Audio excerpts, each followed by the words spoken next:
미국의 클린턴 대통령 재임 시절에 노동부 장관을 하고 경제정책 담당 보좌관을 했던 로버트 라이시 박사가 그분이 사표를 냈습니다.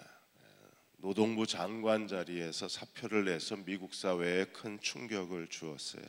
사표를 낸 이유가 가족들하고 더 많은 시간을 보내고 싶다는 게 사표의 이유였습니다.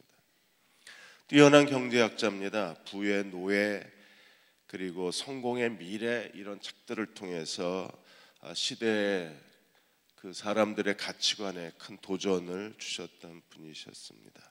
성공이라는 게 과연 뭐냐? 세상이 말하는 성공에 대해서 이분은 전면 거부를 했어요. 세상에서는 권력과 부와 명예를 가지면 성공했다고 말하지만 로버트 라이시 박사는 나는 사랑하는 막내딸하고 같이 저녁 시간을 보낼 수 없으면 성공한 사람이라고 말할 수 없다 그랬습니다. 세상의 성공은 부와 명예와 그리고 권력을 갖는 겁니다. 그걸 얻기 위해서 모두가 다 몸부림을 치고 다른 사람을 짓밟고 거짓을 일삼습니다. 그런데 로버트 라이시 박사는 톤 좀 조절해 주실래요? 라이시 박사는 사랑하는 가족과 함께 저녁 시간을 보내야 진정한 성공이라고 했습니다.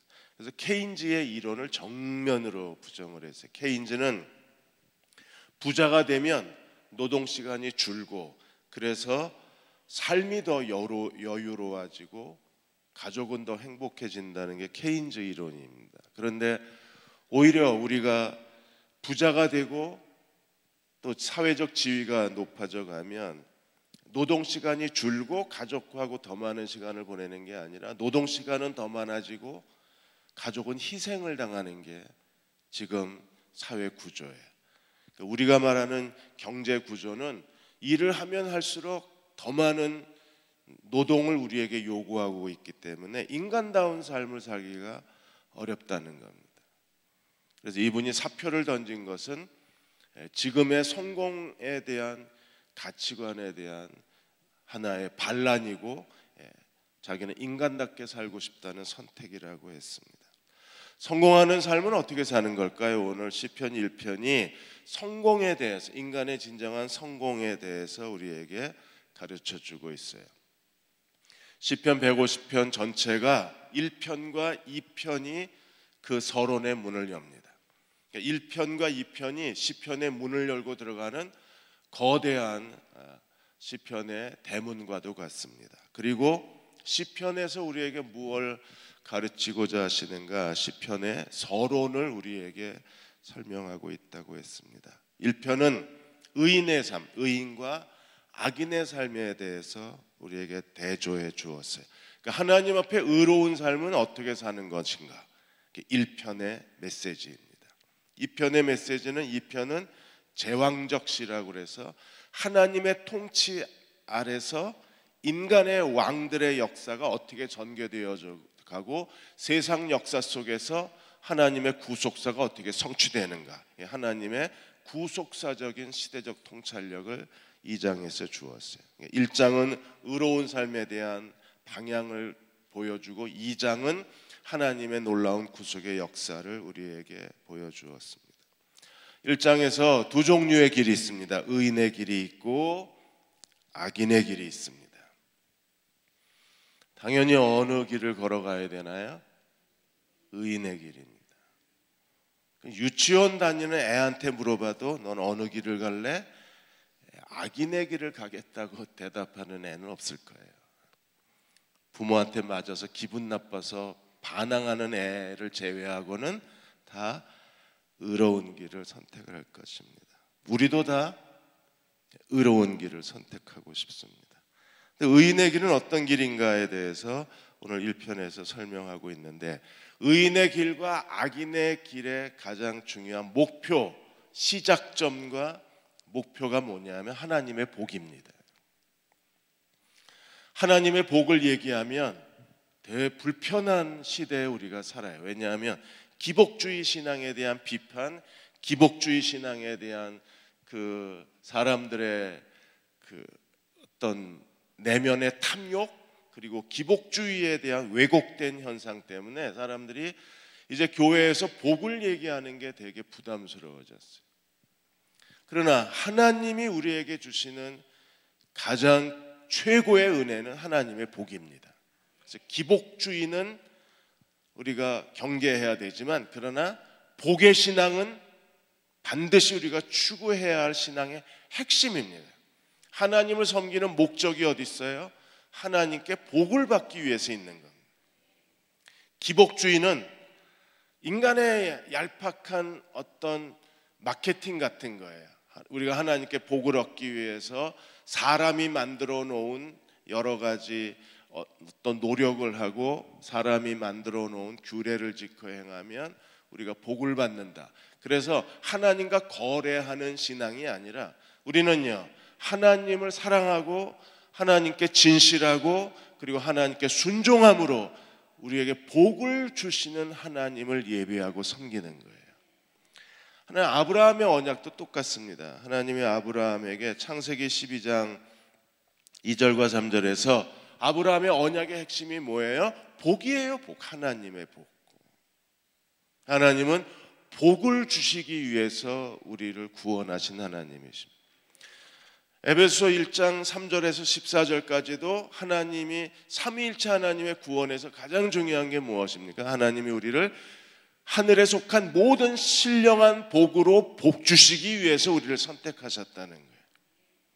똑같습니다. 아브라함의 언약도 마찬가지예요. 2절에 내가 너로 큰 민족을 이루고 내가 네게 복을 주어 그랬어요. 하나님이 아브라함을 선택한 가장 큰 중요한 목적이 무엇입니까? 네게 복을 주어 네 이름을 창대하게 하리라. 그 결과는요, 너는 복이 될지라. 하나님이 복을 주시고 이름을 창대하게 하시면 아브라함은 복이 되는 거예요. 세 번역에 뭐라고 돼 있어요? 복의 근원이 될 것이다. 복이 시작하는 곳, 복이 머물러 있는 곳, 그리고 아브라함이 서 있는 그곳이 하나님의 복이 되는 거예요. 우리가 아브라함의 믿음으로 구원받은 사람이랑 오늘 우리도 똑같은 복의 사람이 되어야 합니다. 내가 서 있는 그곳이 복의 시작이고 복이 머물러 있는 곳이고 복의 근원이 되어야 돼요. 공동번역에는 너는 복이 될지라를 뭐라고 번역을 했습니까?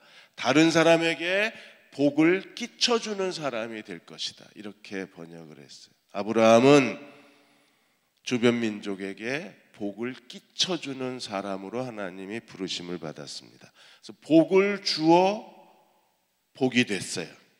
그러면 이제 어떤 일이 벌어질까요? 3절에 너를 축복하는 자에게 내가 복을 내리고 너를 저주하는 자에게 내가 저주하리니 땅의 모든 족속이 너로 말미암아 복을 얻게 될 것이라. 복의 통로의 축복을 받은 겁니다. 아브라함의 복의 근원이기 때문에 아브라함을 축복하면 축복이지만 아브라함을 저주하면 저주가 돼요. 왜요? 아브라함의 복의 근원, 복의 시작이기 때문에 그렇습니다. 사랑하는 여러분, 오늘 우리도 다른 사람에게 복이 되는 사람이 돼야 돼요. 다른 사람에게 눈살을 찌푸리게 만들거나 다른 사람의 인생을 힘들게 하거나 다른 사람의 인생에 손해를 끼치거나 다른 사람의 인생에 어려움을 주는 사람이 아니라 다른 사람의 인생에 복을 주는 사람이어야 합니다. 시리아 난민들이 지금 그 중동과 터키에 많이 흩어져 있는데 서양 선교사들이 그 중동 난민촌에 들어가지를 못합니다. 왜냐하면 지금 중동과 미국의 트럼프 대통령과의 긴장관계 때문에. 그래서 서양 선교사들의 이 난민 정책은 전부 유럽에 제한돼 있어요. 독일, 프랑스, 스웨덴 이쪽에 난민 선교 정책이 세워져 있지 레바논, 요르단, 터키 쪽에는 전혀 세워져 있지 않습니다.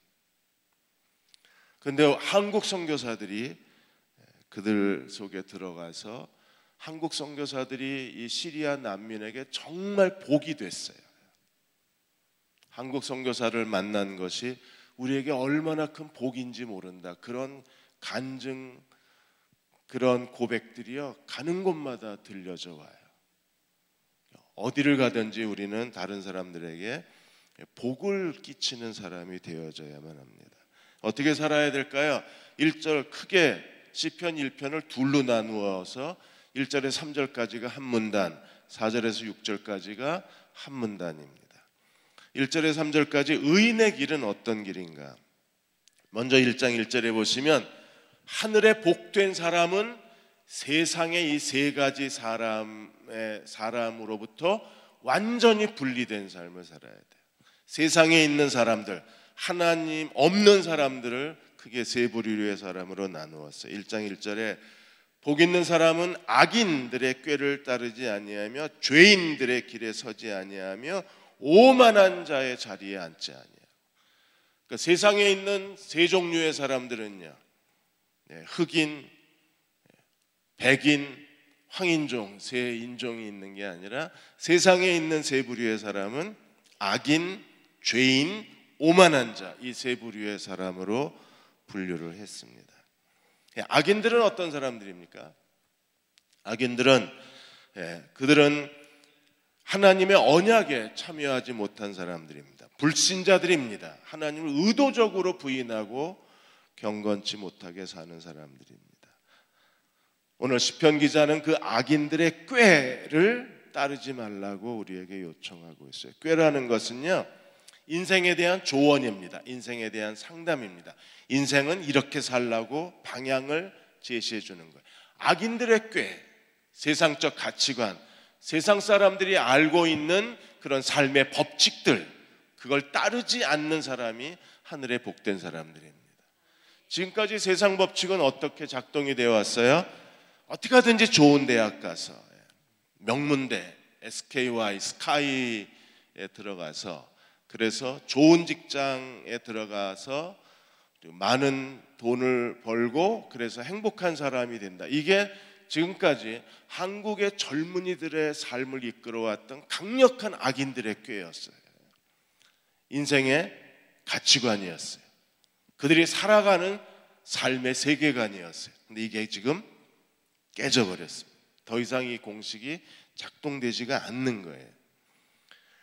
그리고 두 번째 사람은 어떤 사람들입니까? 죄인들의 길에 서지 말라 그랬어요. 죄인들은 어떤 사람들입니까? 하나님께 불순종하는 사람들입니다. 그들의 길, 삶의 방식, 삶의 패턴, 그리고 그들의 선택 거절할 수 있어야 합니다. 세 번째 부류의 사람은 어떤 사람이에요? 오만한 사람. 오만한 사람은 사람을 비웃고 사람을 조롱하고 사람을 업신여기는 사람들. 우리가 사는 이 세상은요, 오만한 자의 세상, 하나님 없는 세상은 오만한 자의 세상입니다. 우리는 서로 분노하고 서로 업신여기고 서로 비난하고 서로 상처를 주어요. 지하철에 보시면 그 임산부석이 있습니다. 그러자 사람들이 뭐라 그래요? 임신이 무슨 벼슬이냐 이러고 댓글을 답니다. 어떻게 이런 댓글을 댈 수 있어요? 인간성을 버린 사람들 같아요. 여러 사건들이 일어났을 때 아주 극도의 비인간적인 댓글을 다는 사람들이 있습니다. 이게 오만함입니다. 인간 내면에 있는 오만함. 다른 사람들의 마음에 상처를 주는 걸 즐거움으로 삼는 사람들이 이 시대의 오만한 사람들이에요. 그 오만한 자의 자리에 앉지 말라는. 자리는 뭐예요? 동화되는 겁니다. 합류하는 겁니다. 같은 인간으로 살아가는 거. 이스라엘 백성이 하나님의 가나안에 보냈을 때 하나님께서 절대 금지하신 게 바알과 아세라 우상 숭배였었어요. 그러나 그들은 어느 사이에 악인들의 꾀를 따랐습니다. 그리고 죄인들의 길에 들어섰어요. 그리고는 결국에 오만한 자의 자리에까지 앉아서 하나님의 거룩한 성전 안에 우상의 제단을 세우고, 그게 오만함의 극치잖아요. 그렇게 된 가장 큰 이유가 어디 있습니까? 악인들의 꾀로부터 시작해서 죄인들의 길에 서고 그리고 나서 오만한 자의 자리에 앉아서 하나님을 버리는 거예요. 하늘에 복된 사람들은 세상의 가치관, 세상이 말하는 그런 목표, 세상이 우리에게 주는 그런 삶의 윤리로 살아가는 사람이 아니라 하나님의 말씀으로 살아가는 사람들입니다.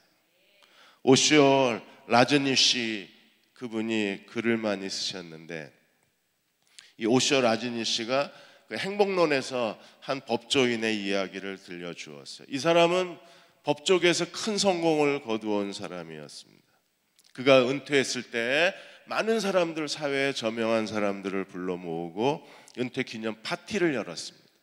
모두가 다 그가 평생에 이룬 업적에 대해서 축하하고 그가 이루어 놓은 곳에 찬사를 보내고 그가 얼마나 뛰어난 사람인가에 대해서 그를 칭찬을 했습니다. 그러나 그의 얼굴은 왠지 어두웠어요.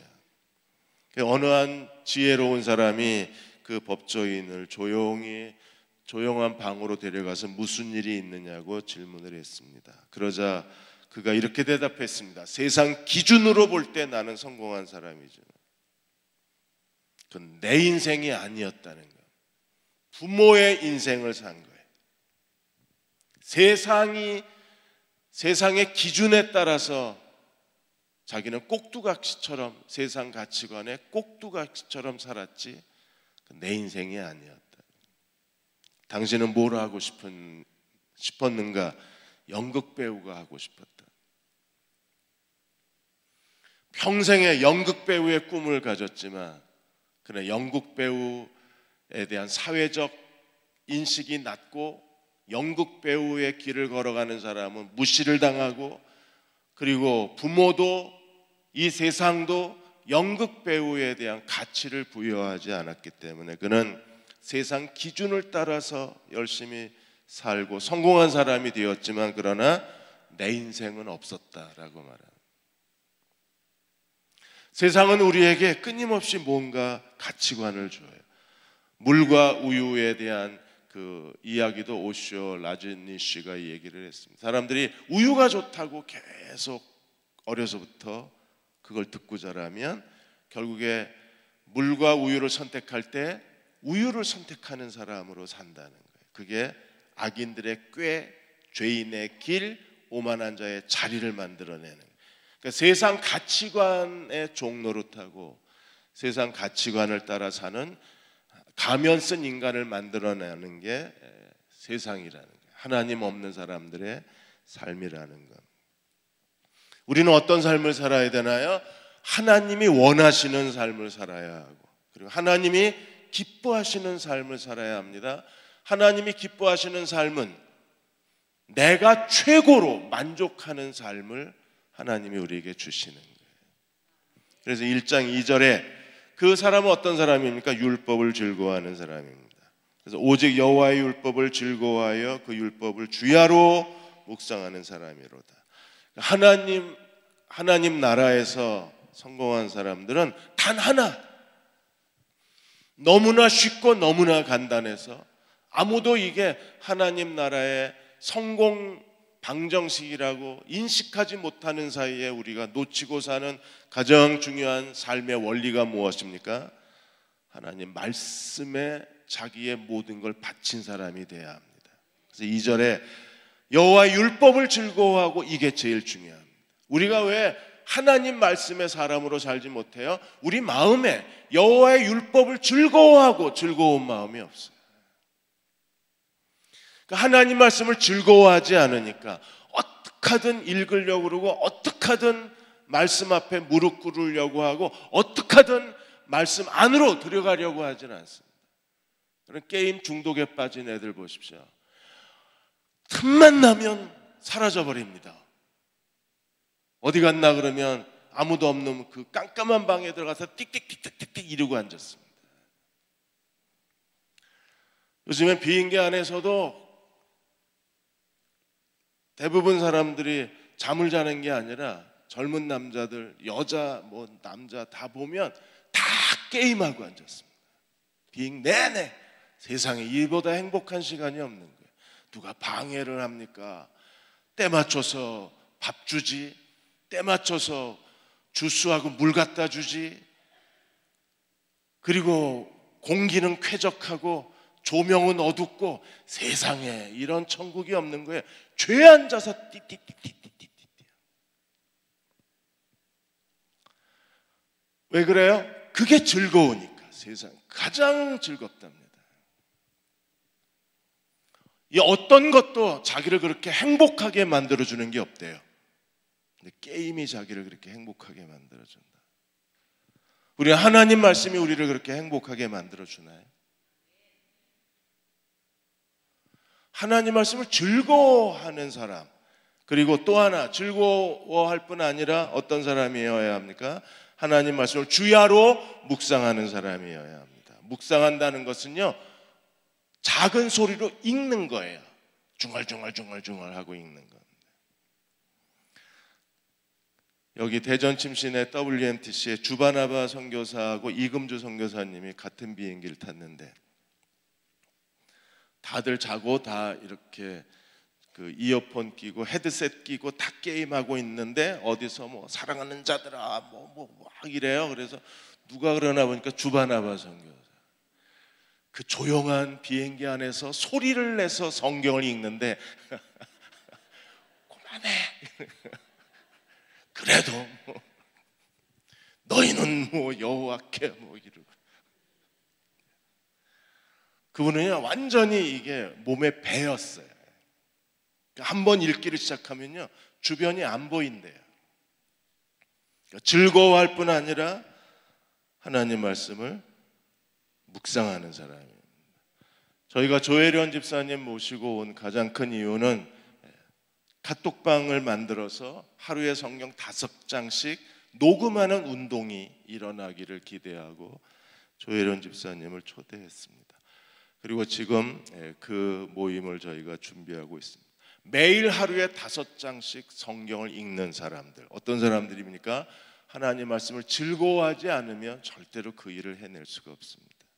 시편 19편 7절에 10절까지 보시면 하나님 말씀이 우리에게 주는 영적 유익에 대해서 이렇게 설명했어요. 7절에 여호와의 율법은 완전하여 영혼을 소생시키시고, 우리가 성경을 읽으면 지쳤던 영혼이, 비틀거리던 영혼이, 주저앉은 영혼이, 낙심한 영혼이 다시 살아나기를 시작합니다. 여호와의 증거는 확실하여 우둔한 자를 지혜롭게 합니다. 여호와의 교훈은 정직하여 마음을 기쁘게 합니다. 여호와의 계명은 순결하여 눈을 밝게 합니다. 여호와를 경외하는 도는 정결하여 영혼까지 이르고, 영혼에 대한 강한 소망을 우리들에게 부어주고 있습니다. 여호와의 법은 진실하여 다 의로우니, 그러므로 하나님의 말씀의 은혜를 경험한 사람들은 어떤 사람들입니까? 그들은 어떻게 반응하나요? 금은 많은 순금보다 더 사모할 것이요 꿀과 송이꿀보다 더 달도다. 사모하고 달도다. 하나님 말씀이 너무 달콤한 겁니다.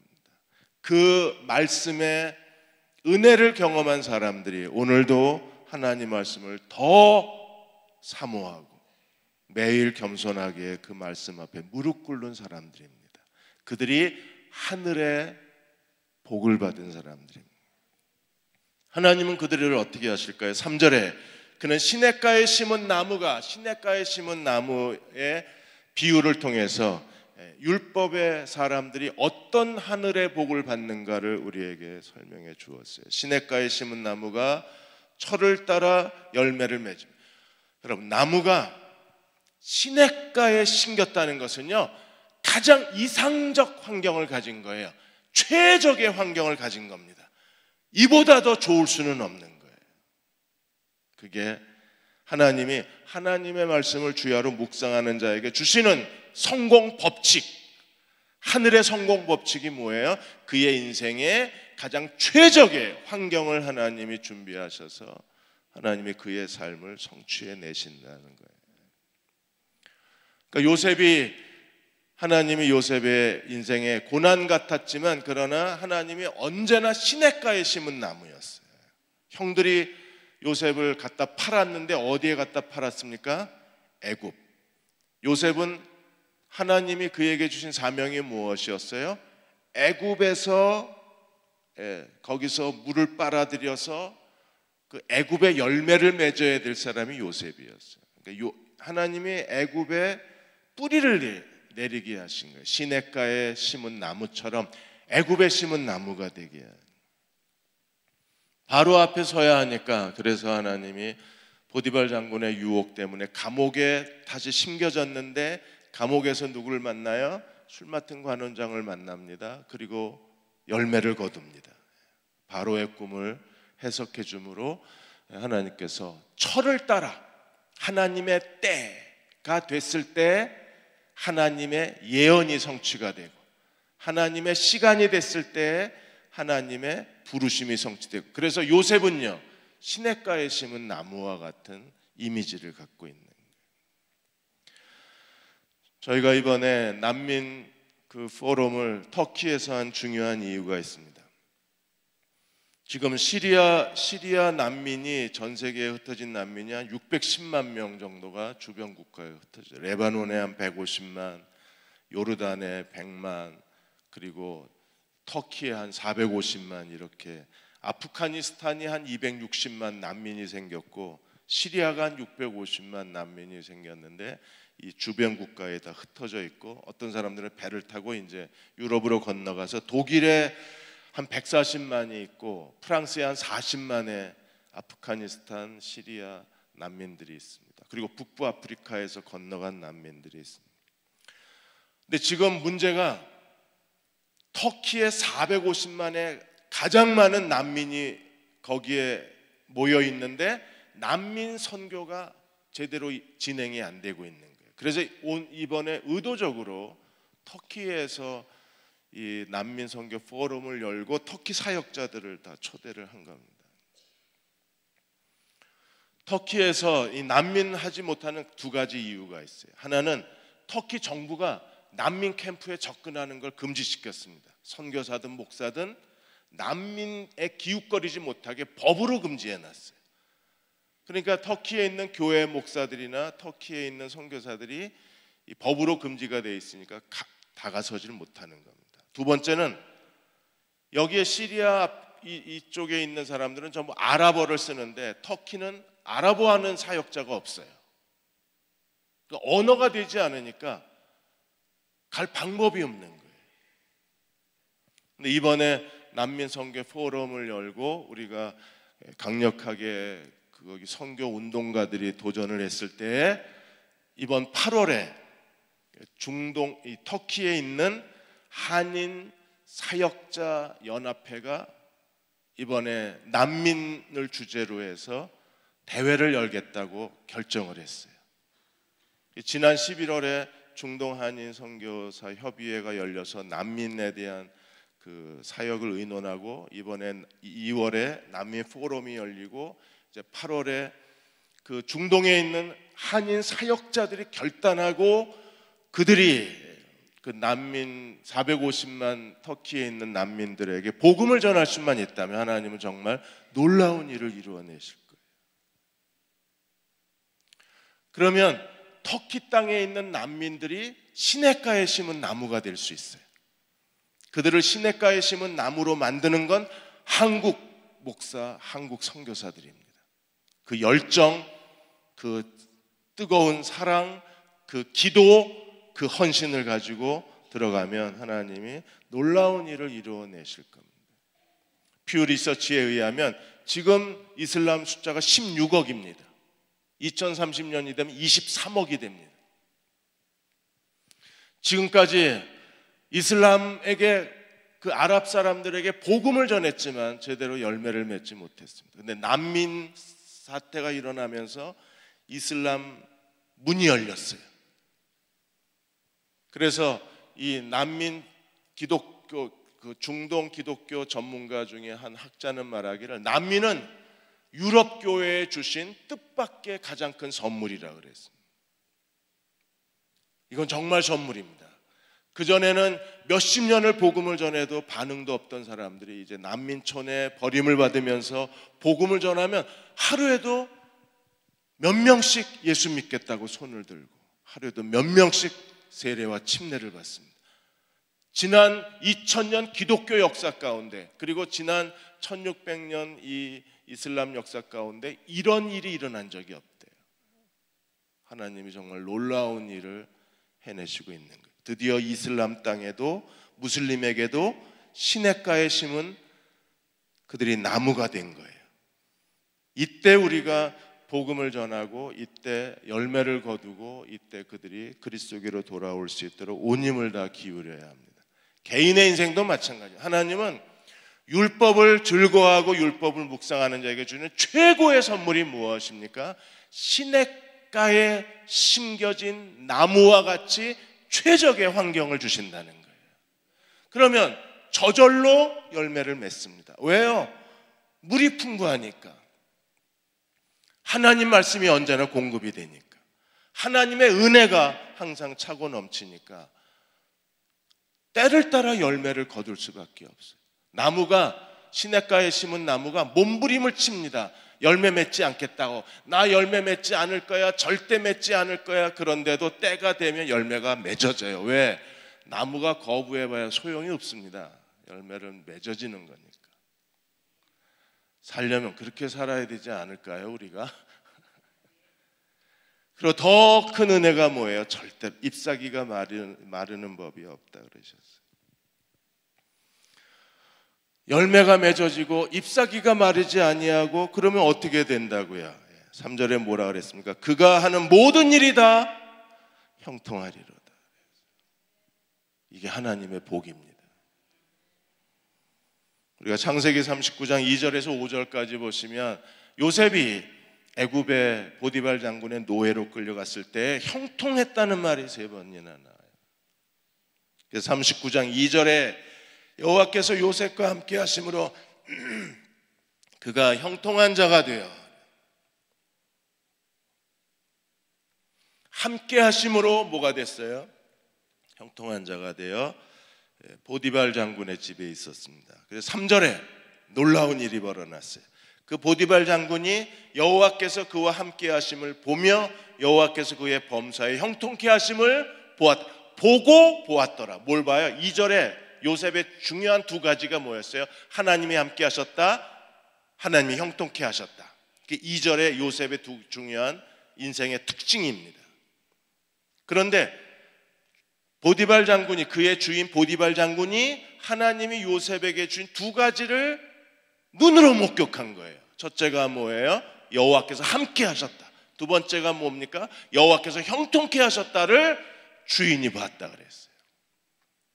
하나님이 우리도 목격자로서의 증인들을 많이 세워주시기를 주의 이름으로 축원합니다.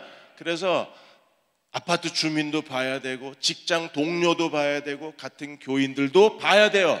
뭘 봐야 합니까? 여호와가 나와 함께 하심을 보고 여호와께서 나를 형통케 하신 것을 그들이 보아야만 합니다. 그래서 4절에 주인, 더군다나 그렇게 되니까 보디발 장군이 요셉에게 은혜를 베풀어 주었어요. 하나님이 함께 하시자 주인도 은혜를 베풀어 주었어요. 그래, 어떤 은혜를 베풀어 주었습니까? 가정 총무로 삼고 모든 소유를 다 맡기고, 그리고 요셉에게 맡긴 것은 돌아보지 않을 정도로 절대 요셉을 신뢰했습니다. 그러자 어떤 일이 벌어졌어요? 5절에 그가 요셉에게 자기 집과 모든 소유를 주관하게 한 때부터 여호와께서 요셉을 위하여 애굽 사람의 집에 복을 내리심으로. 그러니까 1절 시편 1편 1절에서 3절 복과 형통함이 그대로 요셉에게 드러나잖아요. 그러니까 시편 1편에서 1절에서 3절까지 하나님의 약속이 그대로 요셉의 생애에서 성취가 돼서 하나님이 요셉을 형통케 하시자 어떤 일이 벌어져요? 그 주인의 집에 복이 임하게 되는 거예요. 그래서 하나님은, 하나님의 사람들은 복의 사람이어야 돼요. 여호와의 복이 어디에 임했어요? 그의 집과 밭에 있는 모든 소유에 미친지라. 나중에 이제 감옥으로 이사 가셨잖아요. 요셉이 가끔 이사도 가야 되잖아요.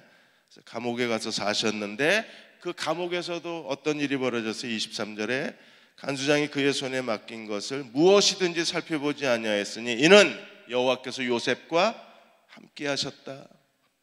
그리고 범사에 형통하게 하셨다. 감옥엔 복을 내리지 않았습니다. 감옥이 복 받으면 큰일 납니다. 죄수가 많아지기 때문에 절대로 하나님이 복 주셔서는 안 되는 데가 감옥입니다. 감옥은 저주를 받아야 돼요. 그래야 죄수가 다 없어져야 돼. 하나님이 이게 함께 하신다, 형통케 하신다, 복의 법칙이 그대로 시편 1편 1절에서 3절까지의 내용을 그대로 주신 거예요. 그러므로 율법의 사람이 되어야 형통의 사람이 되는 거예요.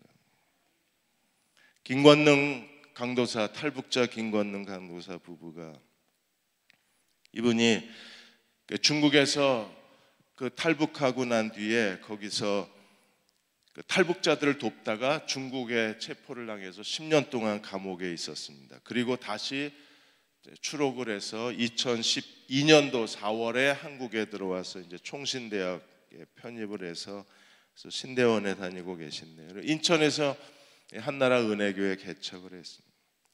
거기에 이제 50대 탈북자 한 사람이, 이분이 북한에서 두 아들이 굶어 죽는 걸 두 눈으로 보고 몸서리를 치다가 탈북을 한 거예요. 두 아들을 다 죽은 뒤에. 그리고 중국에서 체포를 당해서 이분도 10년형을 받고 감옥에 있었습니다. 그리고 탈북해서 이제 한국에 와서 정착을 하게 됐는데, 그래서 50대에 다시 그 한국에 오셔가지고 결혼을 하셨어요. 그리고 하나님이 사랑스러운 아이를 하나 선물로 주셨습니다. 그 아이가 돌이 될 무렵에 이분이 교통사고로 갑자기 가족 곁을 떠나게 됐습니다. 그 장례를 이제 김권능 강도사가 장례를 치르면서 성경책을 덮어버렸대요. 찬송도 안 나오고 기도도 안 나오고, 하나님, 이럴 수는 없다는 생각이 들더랍니다. 근데 그냥 그렇게 하나님에게서 멀어질 수는 없잖아요. 그래서 그 탭에 성경 앱을 하나 깔아놨었는데, 그냥 무심코 성경 앱을 켜서 하나님 말씀을 들었는데, 말씀을 들으면서 다시 영이 살아나기 시작한 거예요. 그러면서 중국에서 자기가 그 성경 통독반에서 받은 은혜가 생각이 났다 그랬습니다. 그때부터 탈북자들하고 하는 일이 뭐냐면 함께 성경을 읽는 모임을 은혜교회에서 시작하시게 됐어요. 그러자 놀라운 일이 일어났습니다. 삶에 지치고 피곤하고 절망했던 탈북자들의 영혼이 살아나기 시작한 거예요. 그들의 영혼이 살아나자 하나님이 조금씩 길도 열어주기 시작하셨어요. 이게 형통함입니다. 그리고 하나님 말씀에 겸손히 무릎을 꿇으면 하나님께서 형통함을 주셔서 우리의 길도 조금씩 열어주시는 거예요. 이렇게 사는 종들이 되시기를 축원합니다. 그래서 4절에서 6절까지는 악인의 길과 의인의 길을 주님이 대조시켜 주신 거예요. 4절에 악인은 어떤 사람입니까? 바람에 나는 겨와 같다 그랬어요. 바람에 나는 겨는 뭐예요? 키질하는 겁니다. 키질. 마태복음 3장 12절에 예수님은 키질하러 오신 분이십니다. 그래서 손에 키를 들고 자기의 타작마당을 정하게 하사 알곡은 모아 곳간에, 키질을 하면 어떤 일이 벌어져요? 알곡은 안으로 모이고 껍데기, 쭉정이는 밖으로 흩어져 버립니다. 그런 것처럼 결국에 하나님의 최후의 심판 전에 우리의 매일의 삶 속에서 우리가 하나님 말씀을 즐거워하고 주야로 묵상하는 자로 살지 못하면 그 인생 자체가 껍데기가 되는 거예요. 안에 아무것도 안 들어있어요. 최후의 심판 때에 알곡과 쭉정이로 갈라지기 전에 오늘 내 삶이, 오늘 하루, 오늘 이제 다 끝나가는데 오늘 왠지 허전하고 뭔가 빠진 것 같고, 뭐지 이 기분은? 왜 그러세요? 바람에 나는 겨라 그렇습니다. 흔들. 하나님 말씀 앞에서 하루를 시작하지 않으면 어떤 사람도 바람에 나는 겨와 같이 돼서 빈 껍데기가 돼요. 우리는 하루하루를 겸손한 마음으로 하나님 말씀과 더불어 시작하는 사람이 되어야 합니다. 그래서 5절에 악인들이 심판에 견디질 못합니다. 가장 무서운 내적 심판은 뭐예요? 내가 나에 대해서 너무나 공허해지는 겁니다. 나에 대한 만족감이 없어요. 나에 대한 기쁨이 없어요. 그보다 더 무서운 우리를 견뎌내지 못하게 하는 것은 없다고 생각이 들어요. 그리고 죄인이 의인의 모임에 들어가지 못합니다. 암만 기도하려고 빨버둥 쳐야 기도가 안 돼요. 죄인은 의인의 회중에 못 들어와요. 열심히 일하고 활발하게 봉사하는 사람들 속에 들어가려고 그러는데 못 들어갑니다. 그 이유가 어디 있어요? 바람에 나는 겨 현상이 일어나서 그래요. 그래서 하나님 말씀을 우리가 들어야 돼요. 그래서 마지막으로 6절에 의인의 길은 여호와께서 인정하시지만, 인정하신다는 말이 무슨 뜻입니까? 야다. 구약의 히브리어의 야다는 뭐예요? 남녀가 같이 한 침대에 있다는 게 야다예요. 그만큼 친밀한 교제, 그게 야다입니다. 우리가 매일 하나님 말씀을 읽고 묵상하면 야다, 하나님과 아주 친밀한 동행을 하게 됩니다. 그러니까 매일 하나님께서 우리 얼굴에다가 한 700번쯤 키스해주는 기분을 느끼실 수 있어요. 매일 우리가 하나님 말씀을 즐거워 묵상하면 그게 야다라는 단어입니다. 하나님 인정하신다 그래서. 그러나 만일에 우리가 하나님 말씀을 놓치면 그 길은 어떤 길이 돼요? 망하는 길이 됩니다. 뭐가 제일 망하는 거예요? 내가 나에 대해서 기쁨이 없고 내 존재 가치를 내가 느끼지 못하고 내가 왜 살아있어야 되나 이유를 알지 못하면 그건 망한 겁니다. 그러나 그리스도가 우리 안에 계시면 우리가 걸어가는 길에 대해서 확신을 가질 수 있잖아요. 다윗이 솔로몬에게 유언을 남겨놓았어요. 열왕기상 2장 1절에 3절까지 보시면 솔로몬에게 두 가지, 너는 힘써 대장부가 되라. 그 다음에 두 번째는요, 여호와의 말씀을 지켜 그 길로 걸어가라. 그리하면 내가 무엇을 하든지 어디로 가든지 형통하리라. 다윗이 솔로몬에게 남겨놓은 두 가지, 담대하라, 하나님 말씀에 순종하라, 내가 형통하리라. 어서 많이 본 것 같지 않습니까? 여호수아 1장에 하나님이 여호수아에게 강하고 담대하라, 하나님 말씀을 주야로 묵상하고 그 가운데 기록한 대로 행하라. 그러하면 너의 평생에 너를 등이 당할 자 없으리라. 내 길이 평탄하게 될 것이라. 내가 형통하리라. 똑같은 약속을 우리에게 주신 거예요. 오늘 나오신 저와 여러분이 이 시대에서 하나님이 인정하시는 의인의 길을 걸어가는 저희 모두가 되시기를 주의 이름으로 축원합니다. 기도하겠습니다. 아버지 하나님 말씀을 즐거워하는 마음을 다시 되찾고 싶습니다. 이 일을 위해서 오늘 밤 기도하겠습니다. 하나님 종들의 기도를 들어주셔서 하나님의 말씀을 즐거워하는 마음을 저에게 주시고 주야로 묵상하는 경건의 훈련이, 경건한 삶의 거룩한 습관이 우리에게 있게 하여 주시고 우리 모두가 다 시냇가에 심은 나무처럼 형통의 복을 누리게 하여 주옵소서. 예수님의 이름으로 축복하고 기도드립니다. 아멘.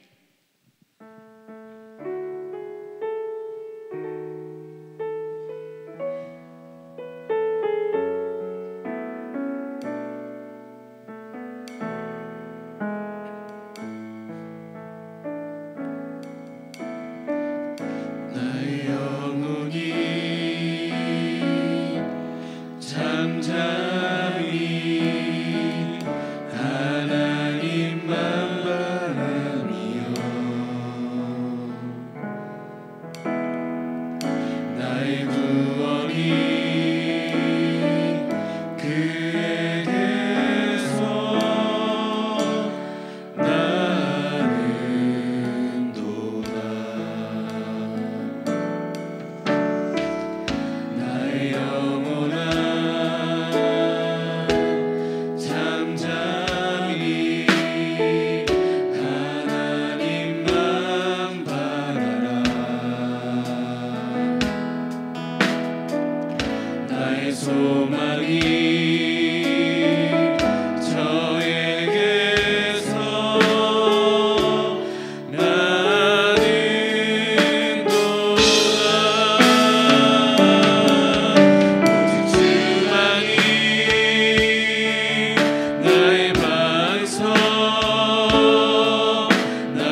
빈센트 필 박사는 누구든지 매일 아침 15분만 성경을 읽고 기도로 하루를 시작할 수 있다면 하나님은 그의 인생에서 결코 실패하는 일이 없게 해주실 것이라 그랬습니다. 하나님, 우리에게 여호와의 율법을 즐거워하는 마음을 더하여 주옵소서.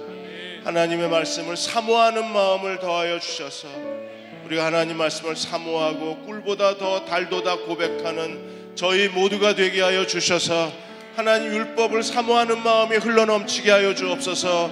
율법에 대한 갈급함이 우리 안에 넘치게 하여 주옵소서. 말씀에 대한 목마름이 우리를 사로잡게 하여 주옵소서. 그리하여 율법을 주야로 묵상하고 순종하는 사람으로, 하나님의 복받은 사람으로 하나님 앞에 세워 주옵소서. 우리 아들 딸들을 하나님의 하늘의 복의 사람으로 세워주시고 하나님 율법을 주야로 묵상하는 자로 주 앞에 세워 주옵소서.